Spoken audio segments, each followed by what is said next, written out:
now we're going to talk a little bit about Management Reporter, but we're going to take a step back and talk about just some of the basics. I really want to look at the web viewer versus the report viewer in Management Reporter. So we'll look at that. I want to talk a little bit about setting up so where you don't have to select tree units at runtime if you're using a tree with your report. We can just set all the reports up so that it automatically runs for all locations or departments or whatever. I want to make you guys aware of setting up margins and sizing of your reports so that they stay defaulted, so when you print them out or send them to Excel, they fit to one page and everything.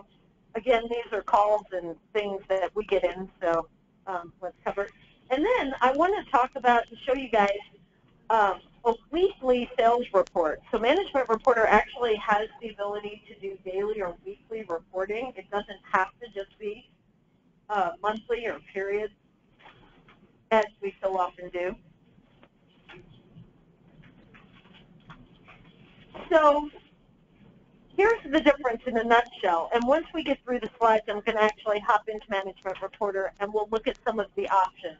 But if you notice, on the right-hand side of the screen, that is the web viewer version of your reports when they generate in Management Reporter. On the left-hand side is the Management Reporter, the report viewer itself. You can toggle back and forth. You can turn the switch on and off. There's advantages and quirks to both, so it's, I figure, a good time to kind of dig in and look at what the differences are, what you can do where. You notice on the Settings tab, this is on the Report Generation page. I just want you guys to be aware. You notice the little, down under Reporting Unit Selection, there's a box highlighted in red. It says Include All Units. If you are using a tree on your report and you check that field, you won't have to select all units at runtime or whatever. It will just automatically include them all the time. It's one less click as you're generating reports. So just something to keep in mind. Adjusting margins and scaling your reports. Again, on the, let me back up a second. Again, on the Setup tab, you notice this little button down here at the bottom called Other. When you click on that, you get to this window. And so here you can adjust margins. You can set your reports to be landscape instead of portrait. You can reduce or enlarge the size of the report. This stays with the report. If you save it, it stays. So you don't have to go in, you know, when you export to Excel and then resize everything, it will save the settings.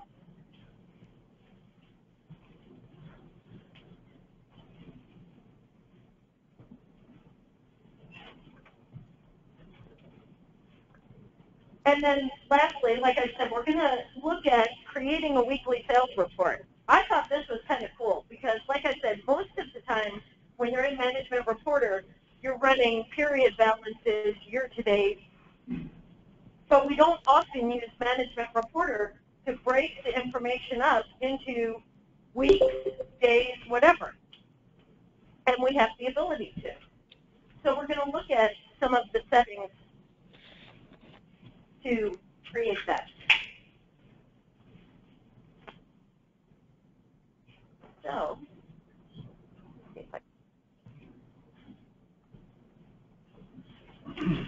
I'm going to hop over into Management Reporter right now.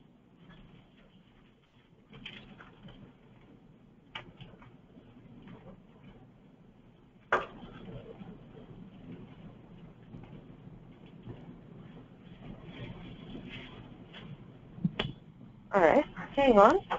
I only see it up on the screen. I don't see it on mine, so I'm like, look at go.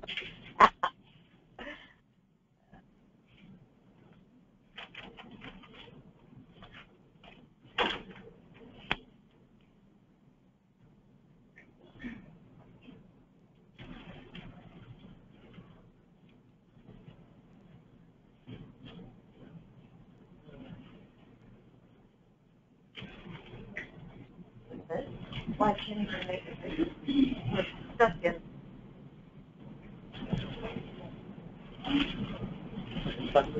Well, I don't know. I can't. Okay. You can't hold it. No, it's not good.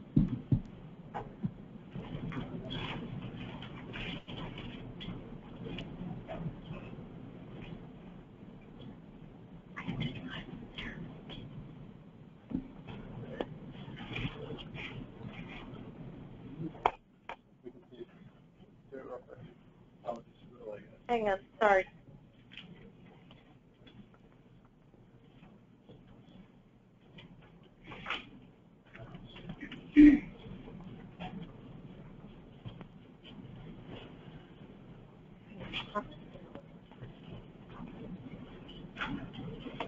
Okay.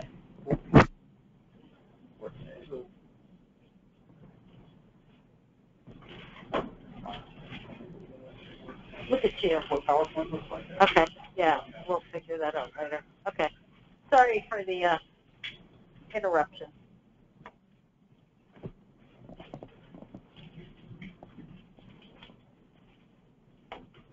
So I'm going to hop over to our default reports here.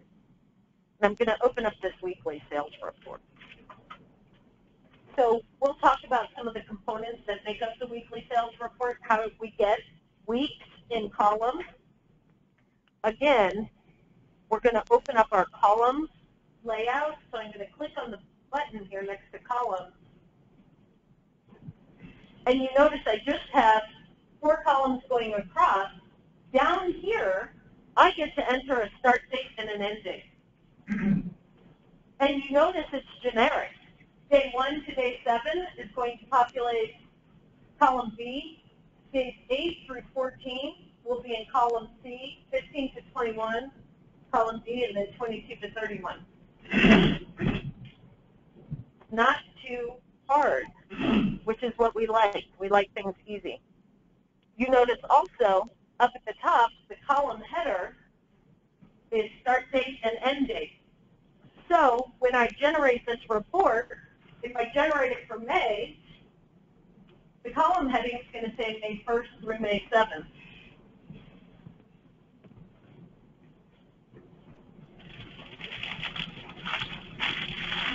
Then, of course, we have column F as our total of the 4 weeks of sales.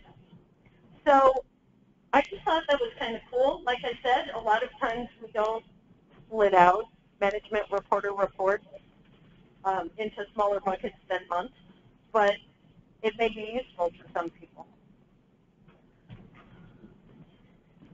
So I'm going to generate this report, and I believe it's going to generate first in the web viewer mode.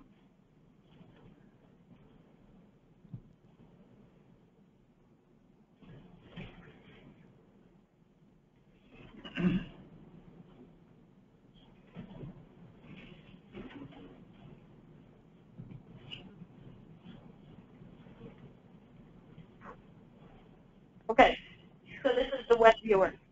You notice, like we said, the column headings do show the days, day 8 through 14, 15 to 21.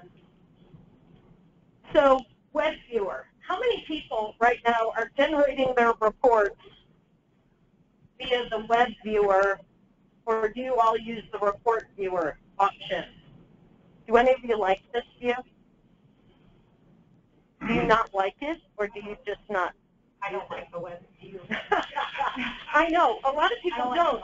But you know, it's not, I know, there's some good, there's some bad. Like I said, if you can always, from the web viewer, click the download button and take it to the report viewer. Look.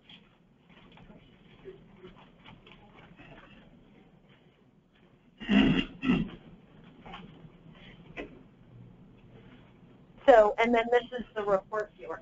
The difference being the report viewer, people can log into the reporting library and access. This is kind of the format that they see here. You notice the buttons on the report viewer are up at the top to send to Excel, to print, to email. You do have the option in the report viewer, I can put comments on certain lines of a report if it's being published out. So those are some of the things you can do in the regular report viewer. Back in the web viewer, which apparently nobody likes, you can refresh, you can publish, zoom in, zoom out. There's certain settings. And you can also, from here, download to Excel. So I know most of you use the report viewer, but I just wanted to talk about the web viewer because it doesn't get enough attention and love, I don't think.